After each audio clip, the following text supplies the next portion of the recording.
ज्योत्सना और पूजा, आप दोनों आज पहले एक सवाल का जवाब दीजिए, फिर कार्यक्रम शुरू करेंगे।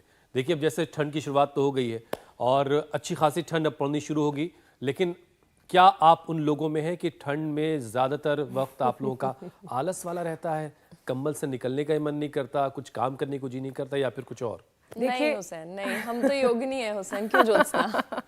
आप ही कहते हैं हुसैन कि हम योगिनी हैं, और आलस तो बिल्कुल हम कर ही नहीं सकते अब, क्योंकि सुबह सुबह हम योग करते हैं, तो इसलिए आलस हमारे आसपास फटकता नहीं है। ये बात तो बिल्कुल ठीक है। मेरा सवाल गलत था और गलत जगह मैंने सवाल पूछा। ये सवाल उन लोगों से पूछा जाना चाहिए जिन लोगों को इस मौसम में उनका आलस कुछ करना तो छोड़िए, रजाई कंबल से बाहर निकलने तक नहीं देता। उन लोगों को सावधान हो जाने की जरूरत है, क्योंकि ये आदत उनकी सेहत के लिए खतरनाक हो सकती है। हुसैन, आप जो कह रहे हैं वो थ्योरी में मैं समझाती हूँ दर्शकों को। दरअसल ठंड में एक तो शरीर से पसीना नहीं निकलता, दूसरा लोग जमकर खाते हैं और वर्कआउट भी नहीं करते। नतीजा ये होता है कि बैठे बैठाए बीमारियां पूजा उनके गले पड़ जाती हैं। बिल्कुल ज्योत्सना, दरअसल फिजिकल एक्टिविटी से जो स्वेटिंग होती है उससे बॉडी से जहरीले टॉक्सिन बाहर निकलते हैं, लेकिन जब ये शरीर में जमा हो जाते हैं तो कई तरह की परेशानियां शुरू होने लगती हैं। जैसे पूरी नींद और आराम करने के बाद भी हर वक्त थकान सा महसूस होना, हेल्दी डाइट के बावजूद वजन का बढ़ना और इसकी वजह से शरीर में जमा कचरे से हार्मोन्स का इम्बैलेंस हो जाना, ब्रश करने के बाद भी सांस से बदबू आए, तो समझ जाइए कि लिवर पर जहरीले टॉक्सिन्स का असर बढ़ रहा है और ये आपके लिए खतरनाक है। वैसे शरीर में जमा गंदगी का असर सबसे पहले पेट पर पड़ता है। कब्ज, गैस, एसिडिटी की दिक्कत सबसे पहले हो जाती है। बॉडी में इकट्ठा हुआ यही कचरा आपको मसल्स पेन और कई बार सिर दर्द भी देता है। यानी शरीर के जिस ऑर्गन पर टॉक्सिन्स जमते हैं उस पर हमला कई गुना बढ़ जाता है। किडनी के नेफ्रॉन्स में जम जाएं तो किडनी फेलियर, ब्लड वेसल्स में अगर यही कचरा जम जाए तो heart attack, high BP, stroke का डर बढ़ जाता है। और खराब खून की सप्लाई और स्किन से पोर्स ब्लॉक होने से रैशेस, पिंपल्स जैसी काफी दिक्कतें हो जाती हैं हुसैन। इससे तो यही बात समझ में आती है कि मौसम चाहे कोई भी हो, बॉडी को डिटॉक्स रखना बड़ा ज़रूरी है, डिटॉक्स करते रहना ज़रूरी है। तो ऐसा करते कैसे, अब आपके मन में ये सवाल होगा, तो चलिए स्वामी जी के पास चलते हैं और उनसे पूछते हैं कि शरीर के अंदर की जो सफाई है वो कैसे की जाएगी। स्वामी जी प्रणाम। प्रणाम स्वामी जी। बहुत बहुत स्वागत है आपका। बहुत बहुत प्रणाम। अब देखो, आज एक नया नजारा है, ये पहली बार दिखा रहे हैं। ये कुछ लोग सोच रहे होंगे कैक्टस के बीच में आ गए। कैक्टस नहीं, ये ड्रैगन फ्रूट है। देखो इधर से यहाँ तक ये पूरा लगा हुआ है। इसका क्या नाम है? Dragon fruit. अब ये ड्रैगन फ्रूट जो है, पहले सोचते थे चाइना से ही आता है, और हमारे वाला बहुत स्वादिष्ट है। ये एकदम पूरा अंदर से भी लाल लाल है। अभी काट के दिखाऊंगा, थोड़ी देर बाद में खाएंगे। हाँ, तुम देखना खाली। ऐसे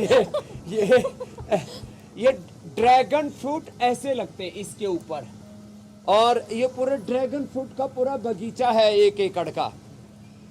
और ऐसे प्रकृति के बीच में प्राकृतिक चिकित्सा का भी देखो, जल नीति, सूत्र नीति और जितने भी वस्त्र धोती से लेकर के सारे उपाय भी यहाँ पर सिखा रहे हैं। जब प्रचंड ठंड का आगाज हो तो जल नीति, सूत्र नीति, कुंजर क्रिया, ऐसे अलग अलग प्रकार के पंचकर्म षटकर्म की विधाएं करके, और सुबह धूप में एक बार ऐसे योगिक जोगिंग, ऐसे और ऐसे, ये दो तो सब कर लेना। हाँ, तुम भी बड़े सुथरे लग रहे हो। यह प्रकृति के बीच में ऐसे, और जिनसे बन पाए। अब देखो, यह सिंगापुर से हमारे भाई माणिक आ गए। प्रोस्टेट की प्रॉब्लम जो सिंगापुर के सबसे अच्छी फैसिलिटी मानी जाती है, वहाँ ठीक नहीं हुआ, वो यहाँ ठीक हो गए। सुनील, सुरेंद्र, शशि बाला, ये तो वाशिंगटन से आ गए। स्वामी जी, अक्सर हमारी तरफ जिस इलाके में मैं हूँ, और शाम को और सुबह के वक्त एक गाड़ी आती है और उस पर गाना बजता रहता है, गाड़ी वाला आया घर का कचरा निकाल। तो बड़ा अच्छा रहता है, बड़ा अच्छा लगता है भी। उससे खबर भी लोगों को हो जाती है कि घर के कचरे को निकालने का वक्त आ गया है। तो आज हमने शरीर के अंदर से कचरा निकालने का दिन आज का तय किया है। तो देखिए स्वामी जी, जरा ये पहले बताइए कि योगाभ्यास करने से सिर्फ ऑर्गन्स और शरीर जो है वो मजबूत हो रहा है, या शरीर का कचरा भी निकल रहा है, या कचरा निकालने के लिए कुछ और जो क्रियाएं जो आप तमाम थेरेपीज बताते हैं वो ज्यादा जरूरी है? तो उल्टे लेटो, सब भुजंगासन करो। हाँ देखो, कचरा निकालने के लिए शरीर का 5 जगह से कचरा निकलता है। एक तो लंबे सांस लेते हैं, सांस छोड़ते हैं, ऊपर से कचरा निकलता है। दूसरा, मल मूत्र से कचरा निकलता है, मल से और मूत्र से कचरा निकलता है। और किसी का मल मूत्र चौक हो जाता है तो आदमी फिर ऐसे तड़फता है जैसे पानी के बिना मछली तड़पती हो। फिर पसीने से कचरा निकलता है, तो इसलिए लंबे लंबे श्वास लें। और आजकल हमने पावर योगा का भी सेशन शुरू कर रखा। भुजंगासन करें या ये करें, ऐसे पूरा ऐसे ये, और जो कर सके तो फिर ऐसे ये पलट दंड, ऐसे ऐसे, और शेर दंड ऐसे। बोले बाबा मारोगे सब, सारे मारेगा नहीं तारेगा, ऐसे सब मजे ले रहे हो। फिर ऐसे ये, तो ये पसीना बहाओ ऐसे पूरे जोर से, ये ऐसे ऐसे, और फिर ऐसे ये ऐसे। तो ज्योत्सना जी, जी स्वामी जी। पूजा जी भी लगाती है आजकल, तो जो है पूजा भी मैं देख रहा था करने लग गई। अब हनुमान दंड ऐसे, एक पैर आगे। ज्योत्सना तो पहले से ही हमारी प्रामाणिक योगिनी बहन तैयार हो गई है, ऐसे। तुम तो भुजंगासन ही कर लो, टुकर टुकर देख रहे हो, ऐसे ऐसे। ये तो पसीना से गंदगी निकलती है, सांस से गंदगी निकलती है। लंबे श्वास ले, लंबे छोड़े, मल मूत्र ठीक निकले। इसके लिए और अंदर कचरा जमा हो गया है तो ये वस्त्र धोती, जल नेति, सूत्र नेति, दंड धोती, ये शंख प्रक्षालन, फिर बस्ती, फिर सिरोधारा, अक्षितर्पण, कर्णपूर्ण, नस्य, अभ्यंग। और सुबह सुबह धूप में बैठो, उससे पोषण भी मिलता है शरीर को। और स्वामी जी, आमतौर पर लोगों के बीच पंचकर्मा का बड़ा नाम है, ध्यान जरूरी है कि आपके यहाँ जो पंचकर्म होते हैं, विवेकन होय संत कृपा बिन सुलभ। जी मेरे भाई, जो पंचकर्म होते हैं स्वामी जी, वो शरीर के अंदर के कचरा निकालने का एक बड़ा जरिया है। तो ये कितने कितने वक्त पर करवाया जा सकता है? साल में क्या एक बार करवा लेना चाहिए? और इसकी क्या क्या क्रियाएं हैं, जरा एक बार वो भी दिखा दीजिए। हाँ, वो भी दिखा देते हैं। सिरोधारा, ये हमारे बहुत अच्छे हैं बालक, जो आप बताते हो तुरंत इनके पास में उसका समाधान। सिरोधारा और अक्षितर्पण, कर्णपूर और नस्य, ये दिखा दो भाई, सबको बहुत जरूरी है, बता दो। और पतंजलि वैलनेस योगग्राम निरामयम में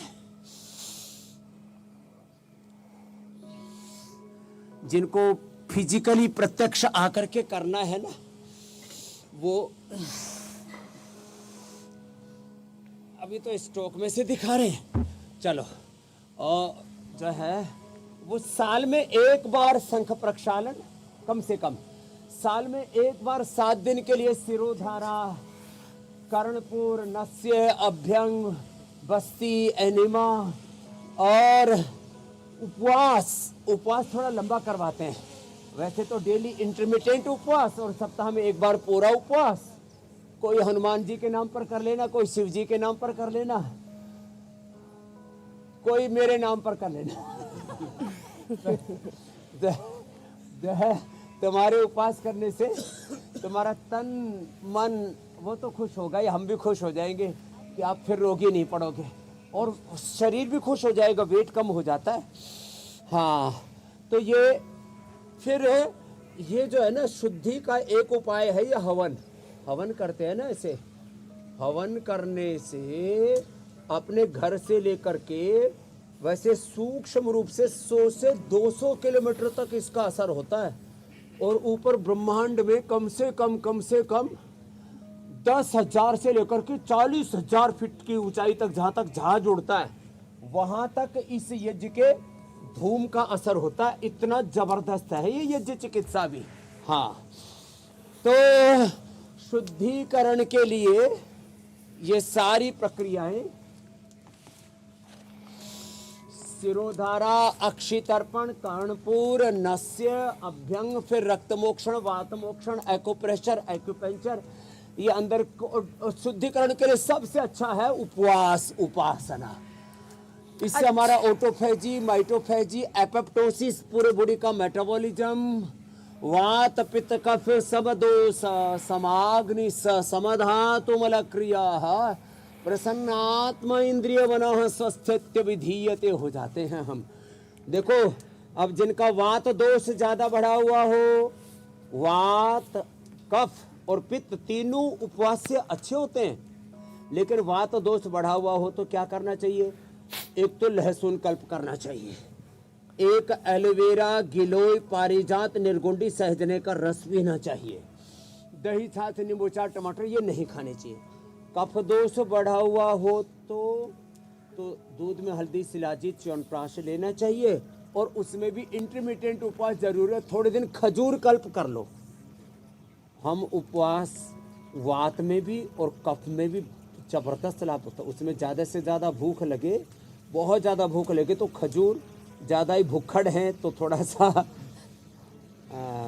ये चना भुना हुआ, थोड़ा पपीता, अनार, और आजकल सर्दी है ना तो अमरूद और सेव को ओवन में रख करके और वो उसमें वो पक जाता है, या गर्म पानी में उबाल लो एक बार, ऐसे पूरा का पूरा डाल दो अमरूद को और सेव को, और फिर एक बार स्टीम दे करके कुकर में और फिर खाओ तो सर्दी भी खत्म और पेट बहुत अच्छा हो जाता है। और ये कफ के लिए परम औषधि है। और जिनका पित्त बढ़ा हुआ है, पित्त के लिए तो अभिपत्तिकर, मुक्ता शुक्ति, कामदोदा मुक्ता शुक्ति के साथ मैंने बताया हुआ एलोवेरा, वीटाग्रास, शीशम, पीपल, बेल के पत्तों का रस, दूर्वा, दूधी घास किसी को मिल जाए तो फिर तो बात ही क्या है। तो ये अच्छा स्वामी जी, वात, देखिए पित्त, कफ, त्रिदोषी की सिद्धि के लिए बता दिया। सर्दियों के मौसम में जी, लोग मेरे खाने भाई। के दुश्मन हो जाते हैं, जम कर खाते हैं और वर्कआउट भी नहीं करते, आलस खूब होता है, तो ऐसे में ना पसीना बहता है ना जहरीले टॉक्सिन्स बाहर निकल पाते हैं। लेकिन स्वामी जी, जब ये कचरा शरीर के अंदर जमने लगता है तब इसका शरीर पर कैसे क्या क्या असर होता है, ये भी जरा समझाइए। और शरीर के अंदर स्वामी जी नगर निगम का काम कौन कर रहा होता है? क्या सारे ऑर्गन्स खुद ही अपना अपना काम कर रहे होते हैं या फिर ब्लड की जिम्मेदारी होती है? एक तो ये जो मैंने सामने सजा रखा है ना, ये कोई बाबा जी की दुकान नहीं है। कोई सोचे कि ये कोई रामदेव सब्जी वाला है, तो ये इधर ये मेथी है, ये पालक है, ये अलग अलग प्रकार के सलाद है, फिर जो है इसमें उधर ये पेठा है और उधर लौकी भी रखी है, ब्रोकली भी है, और ये मूली बहुत अच्छी है। सब्जियां बहुत अच्छी आती हैं, थोड़ी महंगी जरूर होती हैं। कचरा बंद करो, Coca Cola, Pepsi, burger, pizza सब बंद करो। थोड़ा साग सब्जियों में पैसा खर्च भी होता तो करो। तो ये जो साग सब्जियां और सलाद, ये करीब 50 से 70% कर दो। हमारे ऋषि प्रभाकर जी सिद्ध समाधि योग के एक बड़े अच्छे महापुरुष हुए, उन्होंने करीब 50 साल ये प्रयोग किया। मैंने भी 25 साल तक ये प्रयोग किया है कि साग सब्जियां, फल, इसको खाओ। ये नगर निगम का काम करता है, ये सारे शरीर के टॉक्सिन्स को निकाल लेता है।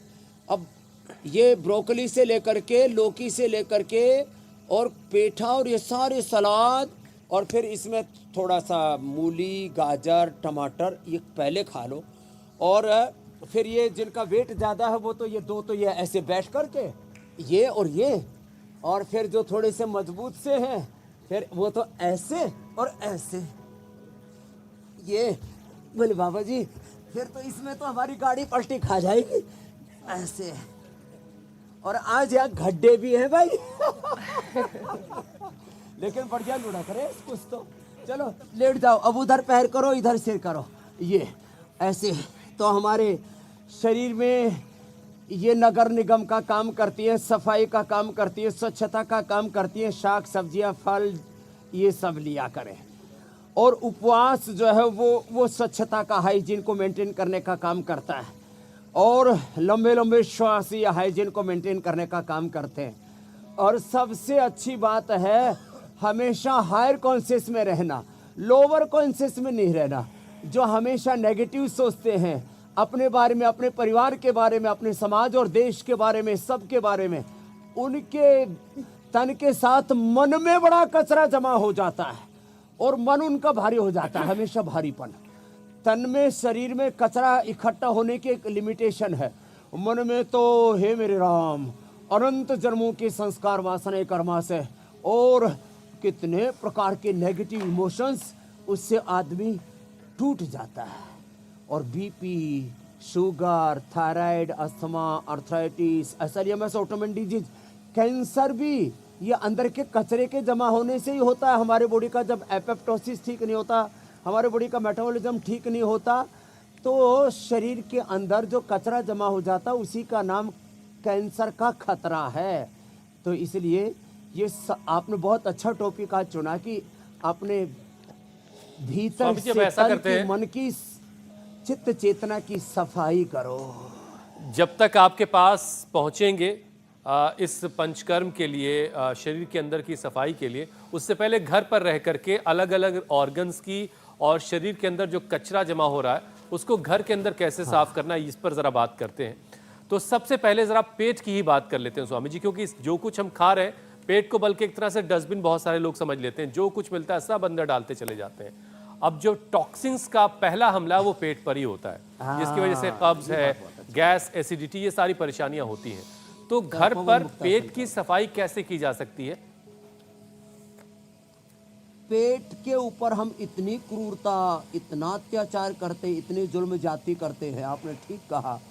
ऐसे डालते हैं जैसे कचरे के ढेर में। लाओ ये बच गया है, खा लेते जैसे हैं। मैं जो देखता हूँ दिल्ली में तो तीनों चारों तरफ से ओहो कचरे के बड़े बड़े ढेर इकट्ठे हो जाते हैं। ऐसे ही कुछ का कुछ सुबह से शाम तक डालते रहते हैं। तो इसके लिए कुछ नियम सुन लो। एक भुक्तम सदारोग्यम, द्विभुक्तम बलवर्धनम, त्रिभुक्तम सदारोगम, चतुर्भुक्तम तुमार्कम। जो 2 बार खाएंगे वो 100 साल तक जिएंगे। 2 बार खाओ 100 साल जियो, बार बार खाओ बीमार हो जाओ, जल्दी मर जाओ, रोगी हो जाओ, दुख पाओ। तो पवन मुक्तासन, उत्तान पादासन, ये अभ्यास तो पेट के लिए बता रहे हैं। फिर जिनको बहुत कब्ज रहता है वे सप्ताह में 1 बार त्रिफला, शुद्धि चूर्ण अथवा उदरकल्प चूर्ण ले लें।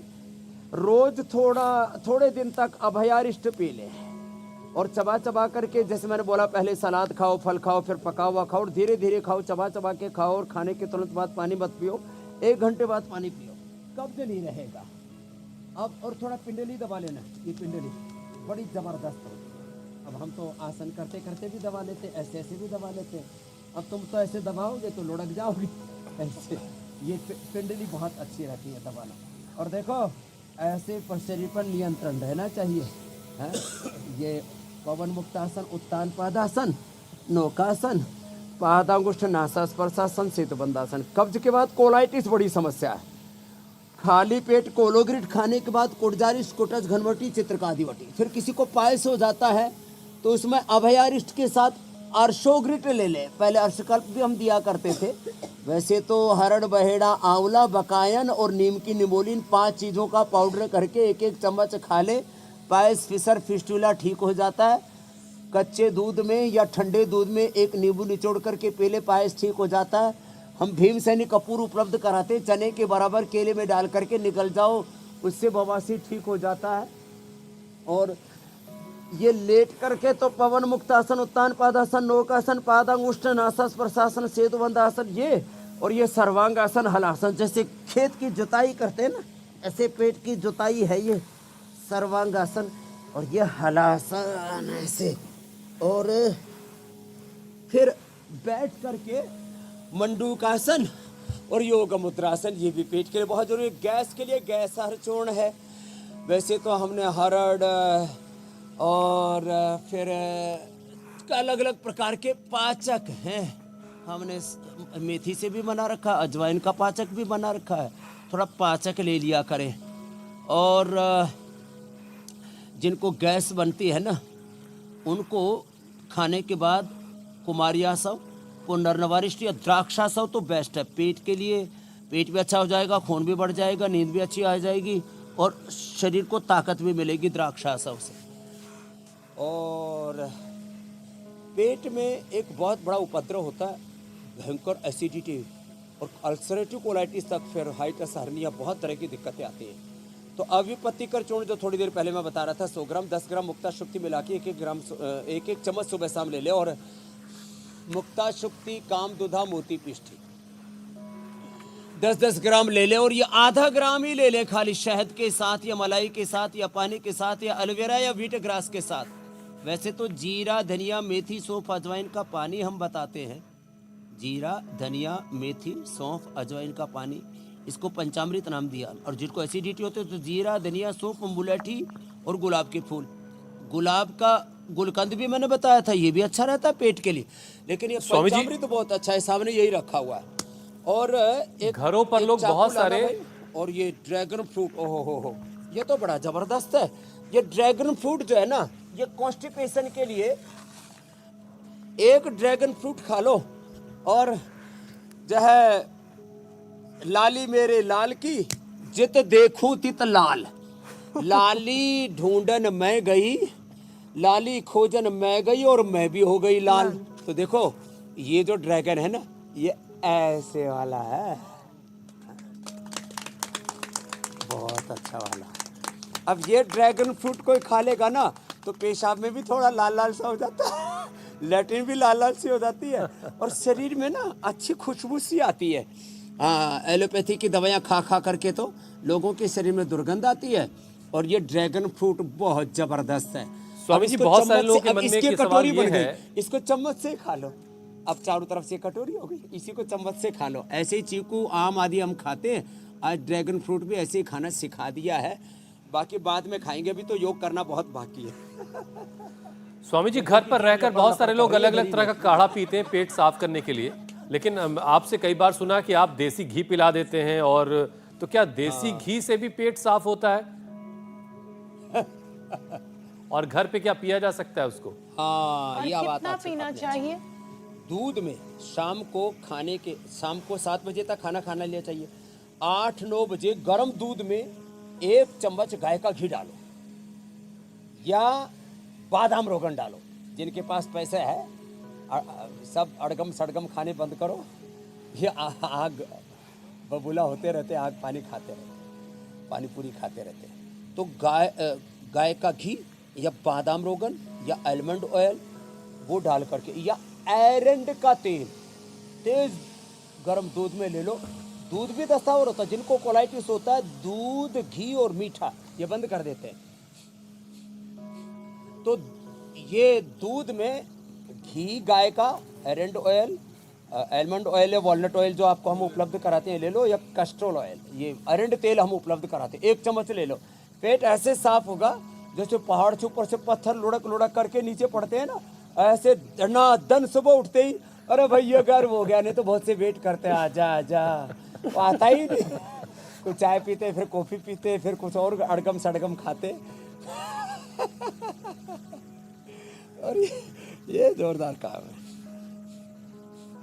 स्वामी जी, अब अगला विषय शामिल करते हैं। अब लीवर की बारी है स्वामी जी। टॉक्सिन्स जमने से लीवर का जो फंक्शन है वो भी डिस्टर्ब होता है और फैटी लीवर की परेशानी फिर शुरू होती है। तो स्वामी जी, योग और आयुर्वेद के जरिए, नेचुरोपैथी के जरिए लीवर को कैसे डिटॉक्स किया जा सकता है घर बैठे? ये आपने बहुत अच्छा पूछा। देखो, यदि आप में शरीर में टॉक्सिन्स है ना, तो एक तो फैट की लेयर जमती है, वो तो हमने पहले उतार दी। एक फैटी लीवर हो जाता है, फिर हार्ट के मसल्स और वहाँ पर भी कचरा जमता है, उसको ब्लॉकेज कहते हैं। दिमाग में भी कचरा जमता है, उससे फिर ब्रेन हेमरेज हो जाता है, बड़ा खतरनाक पैरालिसिस हो जाता है। तो लीवर के ऊपर फैट की लेयर जम जाती है। अब सर्दियों में लोग माल खूब खाते हैं, गोंद के लड्डू भी खाते हैं, वैसे तो पहले पचाने का प्रबंध कर लेना। फिर वो जो बहुत ज़्यादा तला भुना खाते हैं ना, तो फैट की लेयर्स तैयार हो जाती है उसको लीवर के ऊपर, उसी को बोलते हैं फैटी लीवर ग्रेड 1 2 3 4। मोटी मोटी लेयर तैयार हो जाए तो उसको बोलते हैं। 1 किलो 500 ग्राम का जो लीवर है, आगे झुको, 1 किलो 400 ग्राम का जो ब्रेन है वो तो फैट से ही बनता है 80%, लेकिन लीवर के ऊपर ज़्यादा फैट जम जाए तो फैटी लीवर हो जाता है। तो गोधन अर्क लेना और उसके साथ लिवोग्रिड 2 ले लो। आजकल सर्दियां हैं तो 3 बार ले लो, सुबह दोपहर शाम।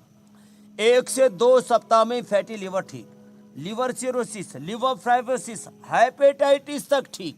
तो गोधन अर्क उस लेयर को हटा देता है और ये लिवोग्रिड ना, ये तो fatty liver, liver cirrhosis, hepatitis, liver के सारे फंक्शंस को नॉर्मल कर देता है। जिनको क्रोनिक जोंडिस, बार बार पेट खराब होता है, बार बार उल्टी दस्त लगते हैं, हाजमा ठीक नहीं है, भूख नहीं लगती है, खाने के बाद हजम नहीं होता है, खाने के बाद फिर निकलता नहीं, कॉन्स्टिपेशन हो जाता है और उसमें फिर एसिड पूरा फॉर्मेशन होने लगता है। तो इस सब से बचना है तो लीवोग्रिड खाली पेट और लीवामृत खाने के बाद, ये 2 ऐसी औषधि हमने तैयार की हैं सारी दुनिया के लिए। आहा वरदान है। लीवामृत खाने के बाद लीवोग्रिड और लीवोग्रिड वाइटल, ये बड़े जबरदस्त हैं। खैर जी, तो मंडूक स्वामी जी। आसन ये रोज ही हम करवा देते हैं। मंडूक आसन करें, अर्धमत सिंद्रासन करें और फिर गोमुखासन करें। गोमुखासन से गैस भी निकल जाती है, बहुतों की गैस बनती रहती है ऊपर से, और कुछ तो नीचे से भी ऐसे टेढ़े मेढ़े होकर के बम पटाखे छोड़ते रहते हैं, और किसी किसी के तो छर्रे के साथ निकलता है, कपड़े भी खराब हो जाते हैं। तो स्वामी जी, आधी परेशानी तो शरीर की तब दूर हो जाएंगी जब वो डिटॉक्स हो जाएगा, मंडूकासन करें। और यही गंदगी जो शरीर में जमा है वो बाहर ना निकले तो नसों में जमने लगती है, जिससे खून की सप्लाई पर इसका असर पड़ता है और हाई बीपी का खतरा भी बढ़ जाता है।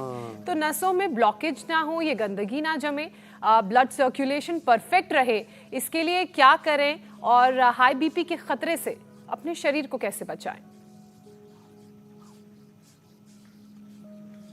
तो एक तो ब्लड सर्कुलेशन अच्छा रहे और सर्दी में अंदर खून ना जमे, योगिक एक्सरसाइज जो न कर पाएँ, सूरज की धूप में जो ना बैठ पाएँ, और खाने के थोड़े शौकीन हैं तो दूध में हल्दी, शिलाजीत, केसर, च्यवनप्राश ले लेना, तो अंदर ब्लड, और जिनको शुगर है वो च्यवनप्रभा लेना, तो ब्लड सर्कुलेशन अच्छा रहेगा। दूध में हल्दी, शिलाजीत, केसर ये खून को नहीं जमने देते, लेकिन जिनको बीपी हाई है उनको फिर ये केसर और शिलाजीत बीपी बढ़ा सकते हैं। तो क्या करें, तो लौकी का जूस, और उसमें फिर ठंड भी ना लगे तो सूप ले लें, या लौकी के जूस में थोड़ा तुलसी, हल्दी, अदरक, आहा इतना ज़बरदस्त हो जाता है, और उसमें थोड़ा आंवला और मिला दे, इधर आंवला भी रखा है।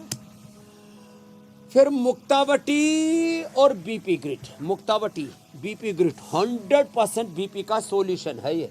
और मेधा इष्टि से, ये जो हवन है ना, ये अलग अलग जड़ी बूटियों से कराते हैं, तो जो मेधा इष्टि से हवन करेंगे, और फिर गोमुखासन, ये तो मैं पेट के लिए भी बता रहा था, ये बीपी के लिए अच्छा है। बीपी के लिए फिर मरकटासन और मकरासन, भुजंगासन बहुत अच्छा है। तो मेधा इष्टि से ब्राह्मी शंखपुष्पी, ये जो औषधियाँ है ना, ये जो है ये डालते हैं ऐसी सामग्री में, और एक ये मरकटासन और उल्टे लेट के भुजंगासन, ये 2 आसन कम से कम जरूर कर लेने चाहिए बीपी वालों को। और बीपी, कोलेस्ट्रॉल, हार्ट की प्रॉब्लम के लिए लहसुन बड़ा अच्छा है। लहसुन को गाय के घी में थोड़ा भून करके, सेक करके, और उसका सेवन कर ले, 5 कली खा ले सुबह और 5 शाम को, और इससे गर्मी भी नहीं लगती और सर्दी भी नहीं लगती। माने अनावश्यक जो पित्त है, उसमें जो तीक्ष्णता है, उसके अंदर जो तीखापन है, तामसिकता, उस खत्म हो जाती है। तो लहसुन कल्प 2-3 कली से शुरू करके 5-10 कली तक खिला देते हैं। ये बीपी के लिए, कोलेस्ट्रॉल के लिए, ये हार्ट के लिए, ये सर्दी के लिए, ये जोड़ों के दर्द के लिए। लहसुन कल्प आजकल मैंने बहुत बताया लोगों को, और ये घरेलू उपचार है, कोई भी घर में कर सकते हैं। ऐसे अकेला लहसुन खाते हैं तो गर्मी बहुत करता है, तीखापन होता है, उससे फिर सिर भी भारी हो जाता है, और दूसरा भी कोई पास में बैठा हो तो दुर्गंध बढ़ जाती है। इससे दुर्गंध और तामसिकता सब खत्म हो जाती है और सुपाच्य हो जाता है। उसमें थोड़ा नमक मिला के खा लें। तो ये उपाय बता दिए मेरी बहन स्वामी जी। ज्योत्सना जी बीपी के लिए।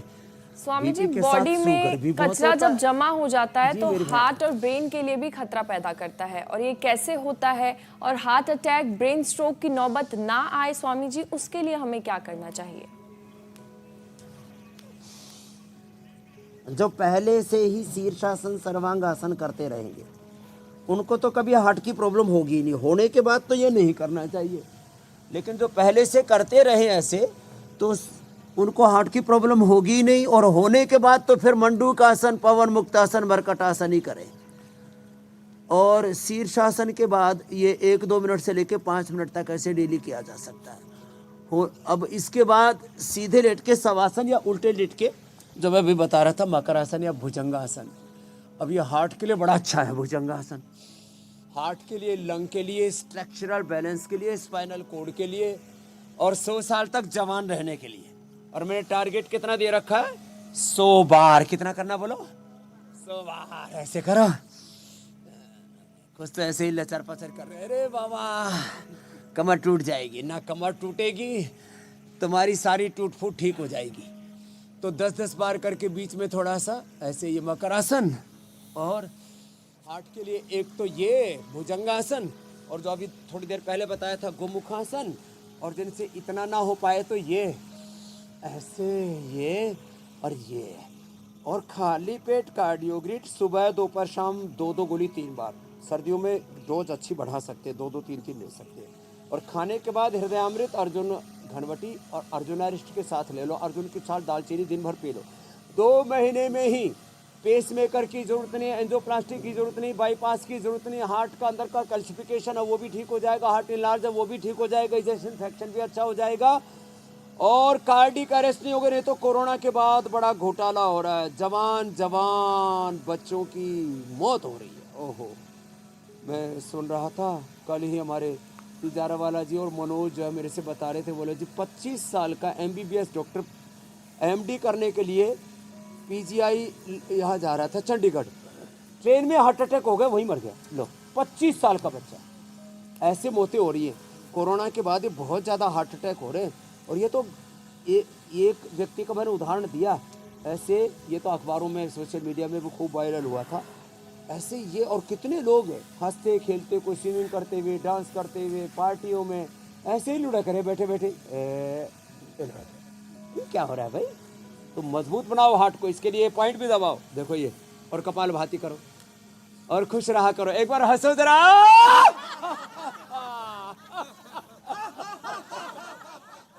हंसो हंसो। ये लगता है पत्नी के सताई हुए किसी से। घर में तो हंसने को मिला नहीं, यहाँ पूरी तसल्ली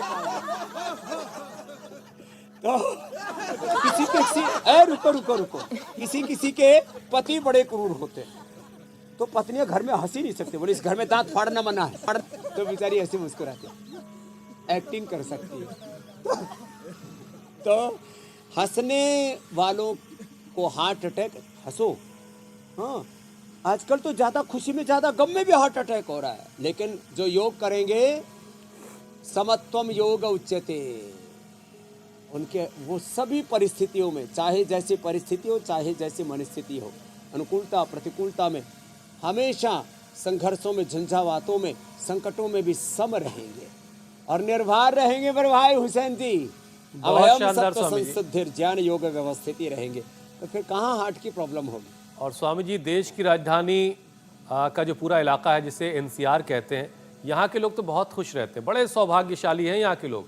हालांकि आप भी आते जाते रहते हैं दिल्ली, अक्सर ही आते जाते हैं, लेकिन आप थोड़ा कम सौभाग्यशाली हैं। उसकी वजह ये है कि हमारे पास 300 से 400 का AQI है, पोल्यूशन के मामले में हम बहुत ऊंचाइयों पर हैं, और हमने कचरे का पहाड़ भी बना रखा है, और जो रोज़ नई ऊंचाइयाँ छूता है। अब शरीर के अंदर ऐसे कचरे के पहाड़ बनाने की ज़रूरत नहीं है। इसके लिए अगर अब तक आपने योग नहीं किया है तो आज से योगाभ्यास की शुरुआत करिए और शरीर के अंदर के कचरे को बाहर निकालिए। स्वामी जी देखिए, जब पसीना नहीं निकलता है ना, तो फिर चेहरे पर जो शक्ल सूरत ऊपर वाले ने दी है वो भी बिगड़ने लगती है। रैशेज आ जाते हैं चेहरे पर, पिंपल्स हो जाते हैं, स्किन के जो पोर्स हैं वो बंद हो जाते हैं। तो घर बैठे इनको खोल करके जो कुदरत ने खूबसूरती दी उसको कैसे निखारा जाए?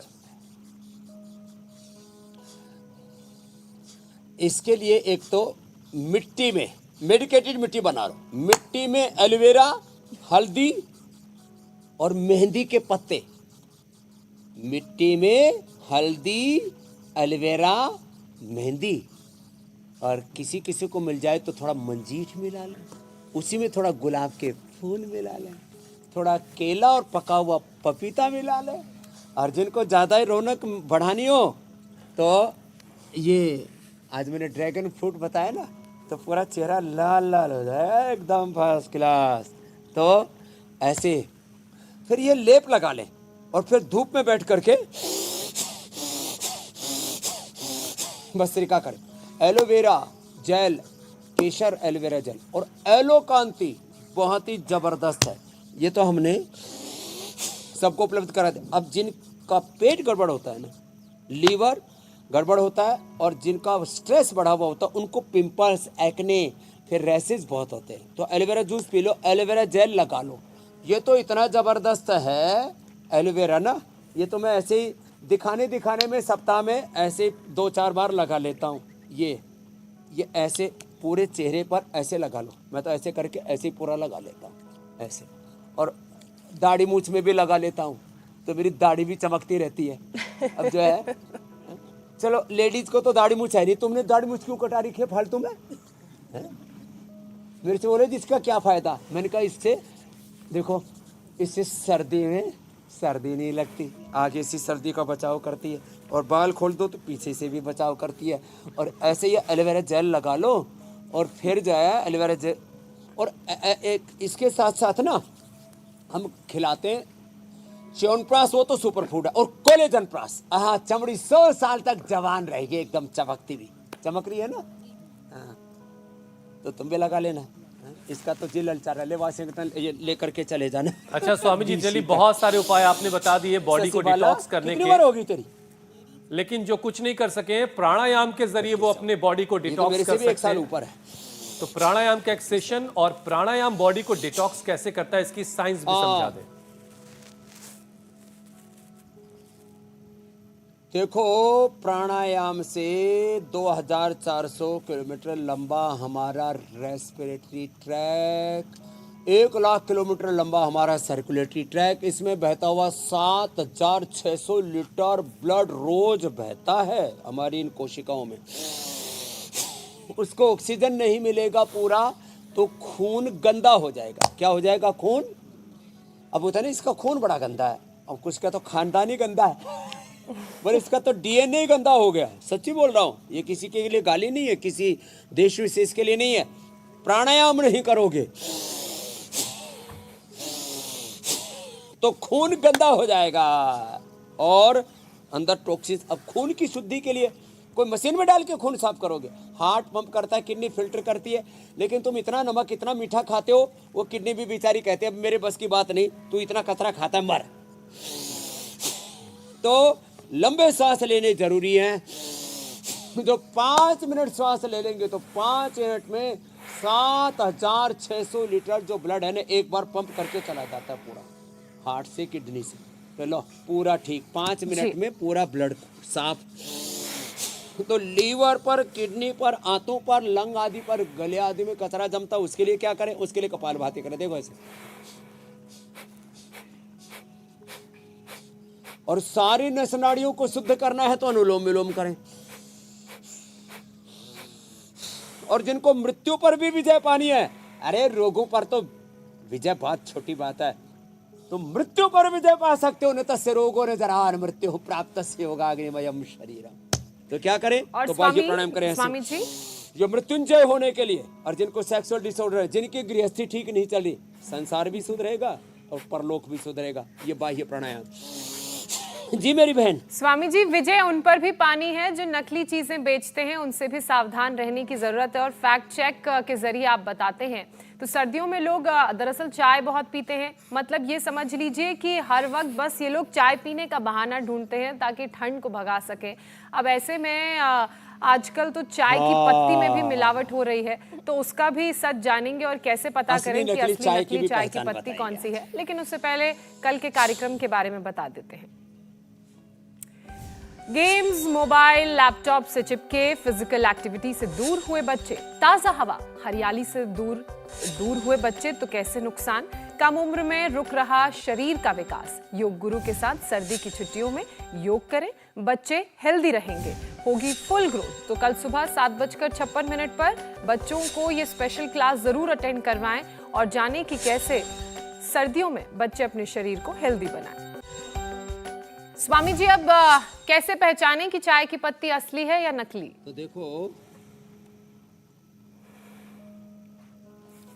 तो ये जो चाय की पत्ती है ना, एक तो चाय जो है इसके रेट अलग अलग बहुत हैं।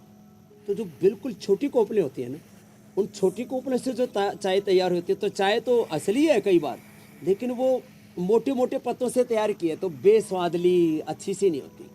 दूसरा, चाय को काला काला दिखाने के लिए और उसके अच्छे फ्लेवर दिखाने के लिए इसमें कलर और फ्लेवर मिला देते हैं। तो हाथ से ऐसे रगड़ो चाय को और हाथ में ऐसे काला काला रंग ना आए, देखो मैंने रगड़ा, काला काला रंग नहीं आया, तो चाय असली है। एक बात।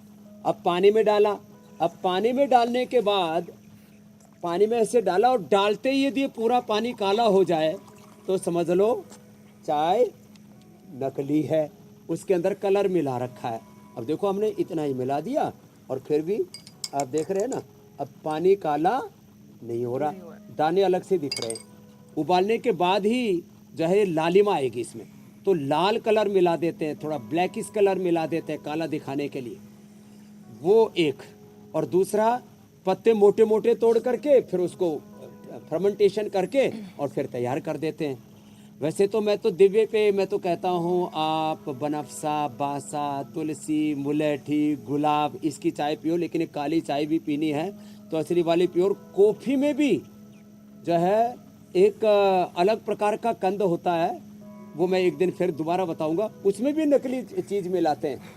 तो चाय कॉफ़ी भी असली पिए, हो सके तो दिव्य पेय पिए, और सुबह सुबह चाय ना पी करके आंवला, एलोवेरा और गिलोय का रस पिए।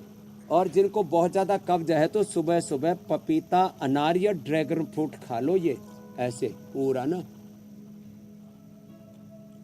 बहुत मीठा। और देखो और लाल। शरीर को कचरे का ढेर बनने से धन्यवाद, बचाए। बहुत बहुत प्रणाम। बहुत बहुत शुक्रिया स्वामी। प्रणाम स्वामी जी।